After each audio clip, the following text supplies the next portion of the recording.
Je cherche de nouvelles vies, casse d'une ancienne vie, et toujours comme ça. Okay? Oui. Alors on peut réagir par rapport. Ce qui me travaille un peu, c'est tout ce qui est abstrait, abstraction. Oui. Ça rapproche un peu de la philosophie. C'est un peu ça. Non ? Malheureusement. Non, je ne parle pas du tout de philosophie. Ce que je vous dis là sur la notion de réalité et la notion d'abstraction, c'est une réalité. Nous vivons à travers l'abstraction que nous nous faisons de la réalité. C'est une forme de réalité.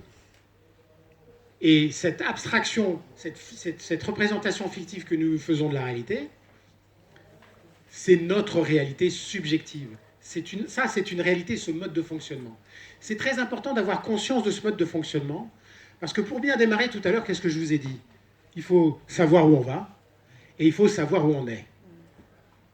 Et il faut savoir que la représentation que je me fais de où je vais, ça n'est pas forcément la réalité de ce que je suis. Vous me suivez ? La représentation que je me fais de où je suis n'est pas forcément la réalité de où je suis. Et voilà une clé pour bien démarrer, c'est d'être conscient de ça. Je vais vous donner Donc je vais vous donner 3 clés. On va rentrer dans le vif du sujet, je vais surveiller l'heure. Il reste 5 minutes. Non, 7 minutes. Oh, j'ai dû démarrer longtemps, il est que midi et quart. Alors je vais vous donner les 3 clés.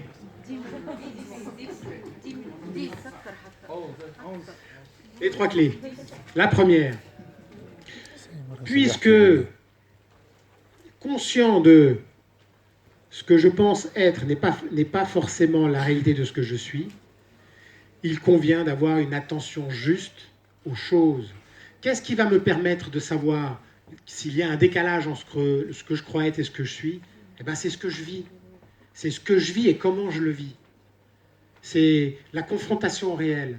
Et donc, l'attention juste aux choses, c'est de voir, c'est de voir ce qui s'est passé et de voir dans ce qui s'est passé ce que ça me dit de moi-même. Ce que ça me dit des éventuelles illusions que je me faisais. La plupart des gens font il y a eu un problème et on essaye de voir à l'extérieur, c'est un tel, c'est ci, c'est ça. Ça peut marcher. Mais en fait, si à un moment le vrai problème c'est qu'on s'est illusionné, on est à côté de ses pompes, tôt ou tard ça va se casser la figure, on va prendre le ravin, prendre le mur. Donc la première clé, c'est développer une attention juste aux choses et confronter la représentation que je me fais de ce qui est à ce qui est. La deuxième clé,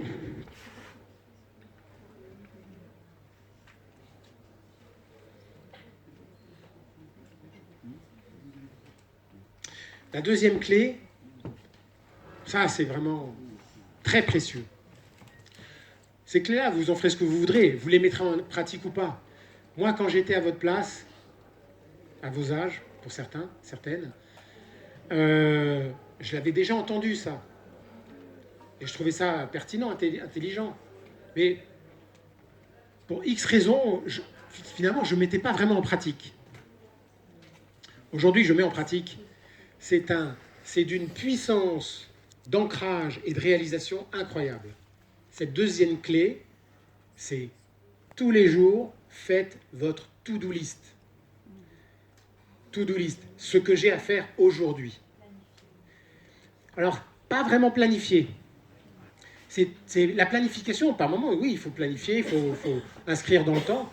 La to-do list, c'est qu'est-ce que, ici, maintenant, il est essentiel pour moi de faire. Et dans tout ce que j'ai à faire, c'est de choisir quel est le plus important.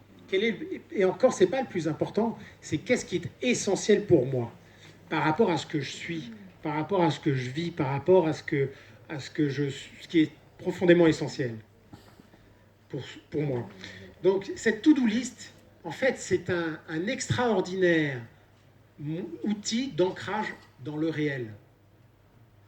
Et c'est un extraordinaire outil de concentration de mon énergie sur mes projets, sur ce que je veux, sur ce que je veux réaliser, sur ce que je veux construire, sur là où je veux arriver. Donc cette deuxième clé, faire des to-do list, c'est une clé très puissante. La troisième clé, et pour ça, ceux qui veulent creuser... Ah, je n'ai pas fini de me présenter, oui, j'ai écrit un livre aussi, et je suis en train d'en écrire un deuxième, qui s'appelle « Lâcher prise, comment se reconnecter à soi-même ». Et donc, pour cette troisième clé, si ça vous intéresse, vous pourrez aller voir mon livre, parce que je détaille beaucoup certains processus qui sont très aidants par rapport à la mise en pratique de cette troisième clé. La troisième clé, c'est de faire des décryptages. Rien ne nous arrive par hasard. Tout ce qui m'arrive, si ça m'arrive, c'est que ça m'arrive et que ça me parle de moi-même. Et donc, c'est en train de me montrer quelque chose, de m'inviter à voir quelque chose qui correspond à ma réalité. Tout ce qui m'arrive me parle de moi-même. Et donc, je peux efficacement utiliser les expériences que j'ai pour mettre en lumière ce que je suis, ce que je vis, la façon dont je me représente le monde et les décalages qu'il y a entre mes représentations et la réalité. En fait, j'utilise cette image de la voiture. On vit sa vie comme on conduit une voiture, et puis sur une voiture, il y a un tableau de bord. Et sur le tableau de bord, il y a des voyants qui s'allument parfois, qui s'éteignent. Les voyants, ils nous servent à nous donner des indications sur la voiture, l'environnement. Donc c'est précieux. Et ça nous donne des indications sur soi, sur le voyage, sur le véhicule. Quand on voit qu'il y a le voyant d'essence qui s'allume, on s'arrête au kiosque, on remplit le réservoir, et parce qu'on a rempli le réservoir, le voyant s'éteint. En fait, dans la vie, on a un tableau de bord, nous, qui est très simple. Le tableau de bord, ce sont nos émotions, qui sont des signaux d'alerte. Nos émotions nous alertent. Ce sont comme des signaux sur le tableau de bord. Par exemple, la peur. Si j'ai peur, ça m'alerte d'un danger. Et le danger, il peut être réel, parce qu'il y a un vrai danger, ou il peut être virtuel. Peut-être qu'il n'y a pas de danger dans la vie réelle. Mais je peux avoir peur, parce que pour X raisons. La tristesse, c'est qu'on a perdu quelque chose. La colère, c'est parce qu'il y a un obstacle qui nous empêche d'obtenir quelque chose. Donc, en fait, les émotions sont extrêmement précieuses, nous donnent des indications très pertinentes et très précieuses par rapport à ce que l'on est, ce que l'on vit, et ce qui fait qu'on vit les choses comme on les vit. Et donc, ça va nous donner des indications pour voir comment on fonctionne, quelle est notre structure, quel est notre processus de représentation. Et donc, de recaler ça, pour qu'on construise des représentations qui soient plus proches de la réalité. On peut se nourrir et on peut se connaître à la lumière de ce que l'on vit. D'ailleurs, c'est le trait d'union entre la réalité objective qui, elle, au final, c'est toujours la réalité objective qui tranchera.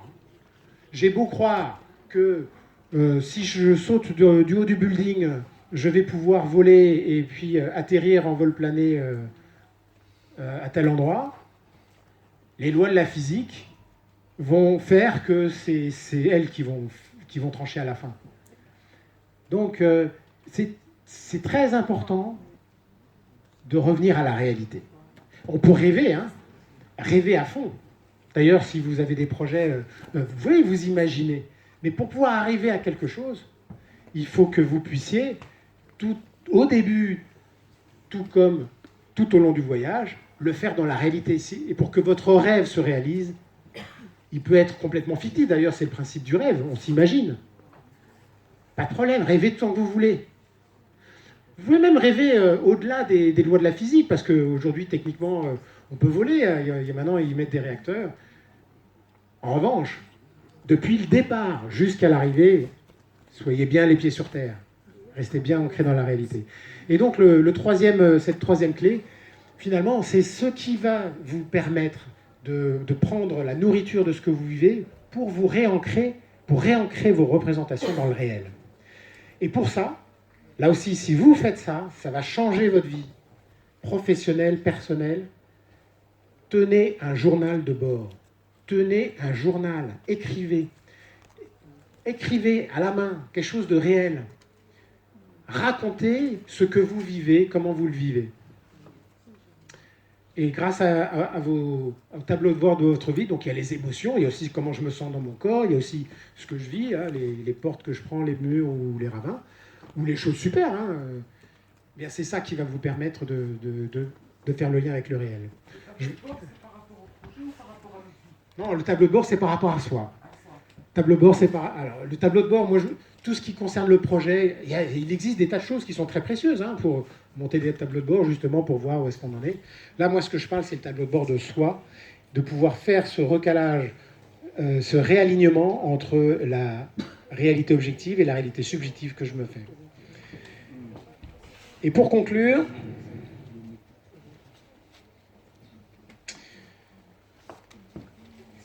Il y a du temps pour des questions ?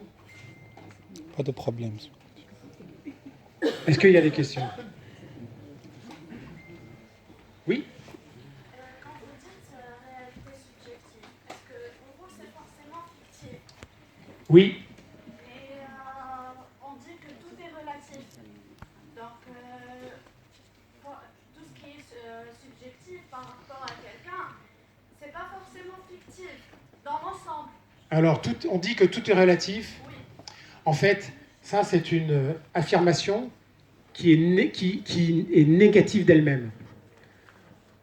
Quand on dit tout est relatif, il est relatif de dire que tout est relatif. En fait, tout est relatif, ça ne veut rien dire. Mais on le dit, hein, on l'entend plein de fois. De façon pragmatique, c'est vraiment la réalité, la représentation que je me fais, elle est toujours fictive. Toujours fictive. La réalité tangible, objective, elle est objective. La relativité qu'il y a entre les deux, on peut parler, c'est le décalage qu'il y a entre les deux. Enfin, en fait, votre première question, est-ce que la réalité subjective est toujours fictive? La réponse est oui. Je ne sais pas si ça répond à la question. Voilà. Oui, la réalité subjective est toujours fictive. Un photon n'a pas de couleur.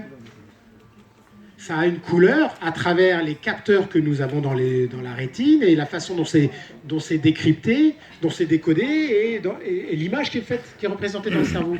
Un bruit n'a pas de son. Un bruit, c'est l'air qui se comprime, c'est des vibrations sonores qui arrivent dans notre oreille et qui va créer une image sonore dans notre cerveau. Donc oui, notre réalité subjective est toujours fictive. Oui ? Oui ?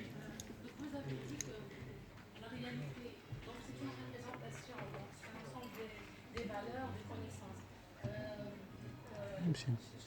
Je compris que يعطيها donc la réalité, donc c'est une chose négative. Par exemple, c'est ma propre réalité. Il crée sa propre réalité. Le dirigeant de l'entreprise, il crée sa propre réalité. Par exemple, il n'y a pas une réalité. Donc, ce n'est pas une chose négative. Si je crée une propre réalité, ça peut être réel ou non. Par rapport à moi. Donc, c'est là on peut relativiser les réalités selon le contexte, selon, par exemple, dans une entreprise, le dirigeant il crée une réalité dans une entreprise avec ses employés. Donc, c'est une chose négative. Alors, je vais préciser. Je crée ma réalité, oui, mais chacun se crée sa réalité subjective.